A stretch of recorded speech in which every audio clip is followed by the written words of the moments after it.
Bienvenue à la présentation Introduction à l'approche COPE. Carmel Crévola est la chercheure derrière l'approche COPE.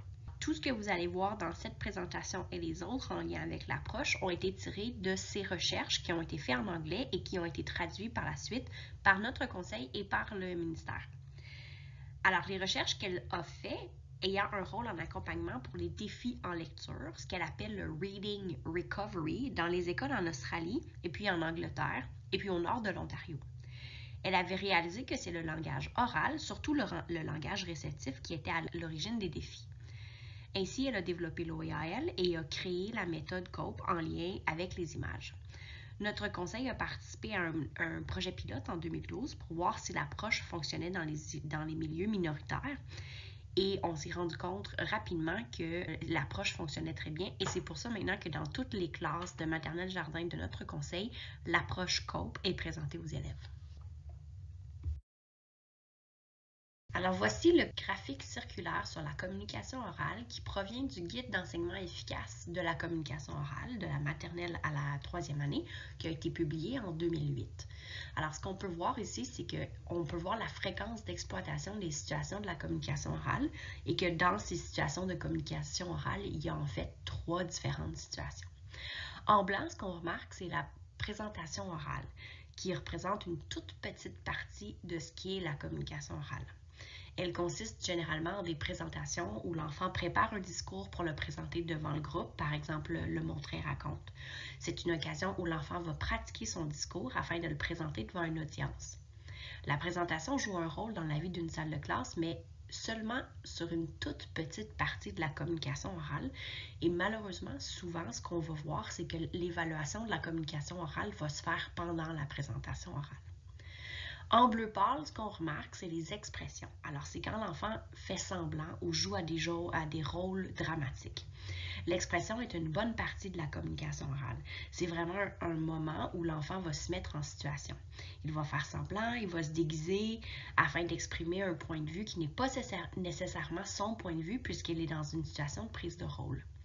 L'enfant se déguise comme un chat, par exemple, dans la cuisine. L'enfant se déguise dans un chat lorsqu'il joue avec ses pairs. C'est un moment où l'enfant va verbaliser ses pensées en tant que chat. Le bleu foncé, ce qu'on remarque, c'est l'interaction verbale, qui est une occasion où l'enfant va pouvoir avoir une interaction avec les autres personnes dans un contexte ou une situation authentique, et quand l'enfant n'est pas en train de faire semblant. On comprend que c'est une relation réciproque lorsqu'il va pouvoir faire des échanges d'idées, qu'il va avoir l'opportunité de poser des questions, proposer des hypothèses et travailler la pensée critique afin d'avoir un discours réciproque avec quelqu'un d'autre. C'est à l'intérieur des occasions d'interaction verbale que les enfants vont activer leur langage réceptif et vont développer l'écoute active. Ceci souligne l'importance d'avoir des occasions d'interaction verbale tout au long de la journée quotidiennement, selon la philosophie du programme de maternelle jardin. Ici, dans l'approche COPE, l'idée de l'enseignement explicite de la communication verbale se fait en tant qu'interaction verbale. Alors, l'enfant va être outillé pour les situations de communication orale qui jouent en fait la plus grande partie de ses journées à l'école.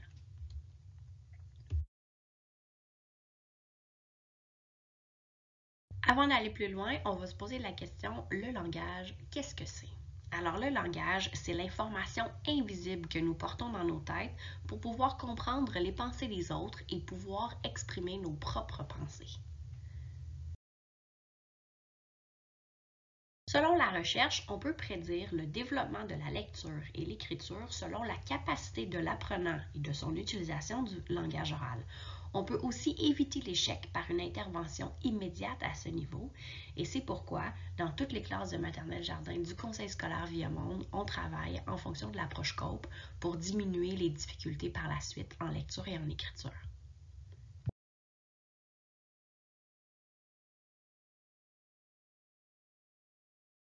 Suite à différentes recherches par rapport au langage, on constate qu'après l'âge de 7 ans, il est plus difficile d'apprendre une langue. C'est pas impossible, mais c'est plus lent et c'est plus dur à acquérir. Si on veut avoir de l'impact, l'exposition à la langue doit être active et dynamique. On a toujours besoin d'un être humain plus connaissant de la langue dans cette interaction.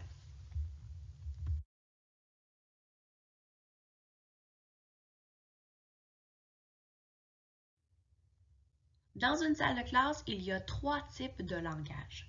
Le langage réceptif, le langage expressif et le langage pédagogique.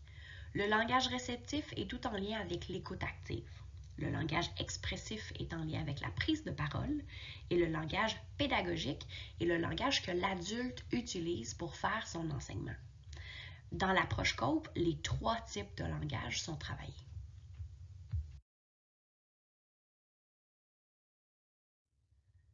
Dans l'approche proposée ici, le langage réceptif joue un très grand rôle. Alors pourquoi se concentrer davantage sur le langage réceptif?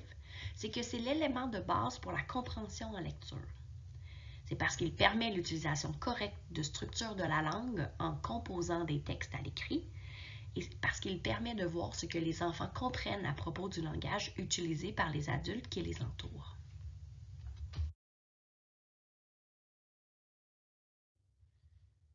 Les énoncés de l'approche Cope sont les suivants.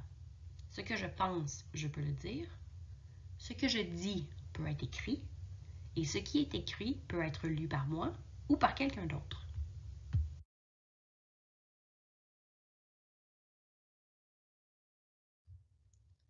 Voici le calendrier des interventions. Celui-ci va être discuté davantage dans chacune des présentations en lien avec les interventions susciter une discussion, pont vers la lecture et pont vers l'écriture.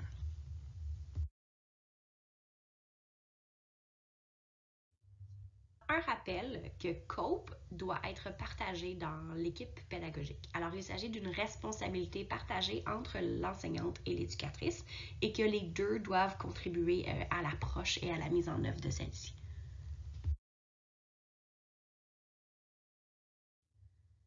La première étape, c'est la passation de l'OEAL, l'outil d'évaluation des acquis langagiers.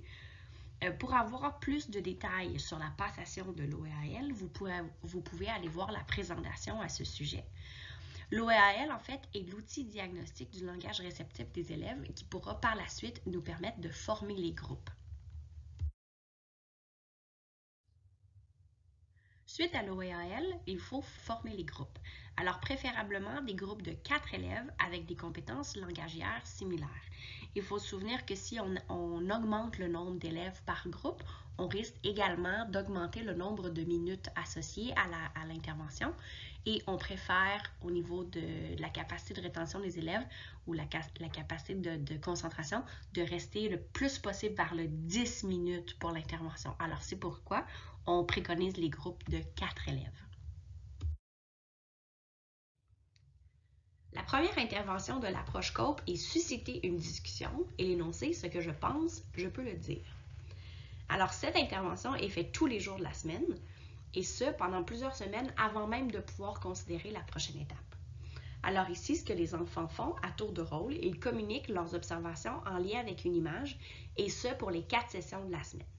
Alors, sur la semaine de 5 jours, 4 sessions vont être attribuées à susciter une discussion avec la même image et la 5e journée va être faite avec l'intervention promenade d'images ou aussi la lecture aux élèves en petits groupes. Alors, c'est possible d'avoir plus de détails sur ces stratégies dans la vidéo susciter une discussion et lecture aux élèves en petits groupes. Après avoir fait susciter une discussion pendant plusieurs semaines avec les élèves, lorsqu'on voit que les élèves sont prêts à passer à la prochaine étape, cette prochaine étape, la 2e intervention, est les ponts vers la lecture ou l'énoncé, ce que je dis peut être écrit. Encore une fois, toute la semaine, on travaille sur la même image. Cette fois-ci, par contre, on va aller travailler 2 jours sur la promenade d'images ou la lecture aux élèves en petits groupes. Et les 3 autres journées vont être destinées à l'intervention pont vers la lecture.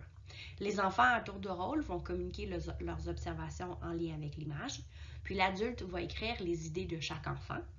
Et la dernière journée, le lendemain, les enfants auront la possibilité de changer leurs idées ou d'améliorer leurs idées.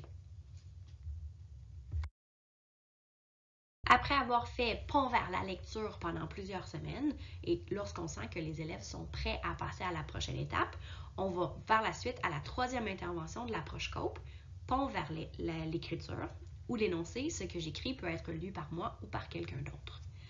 Alors encore une fois, 5 jours semaine, 4 jours vont être destinés à l'intervention Pont vers l'écriture et 1 journée sur la lecture aux élèves en petits groupes. Les élèves à tour de rôle vont communiquer leurs observations en lien avec l'image, puis l'adulte et l'enfant, dans un partage de crayons, vont écrire l'idée de l'enfant. L'enfant va ensuite avoir la possibilité de changer son idée ou de l'améliorer, puis à la fin de la semaine, aura la possibilité de transcrire son idée s'il le désire et le rendre pour que son idée soit disponible à tous pour la lecture.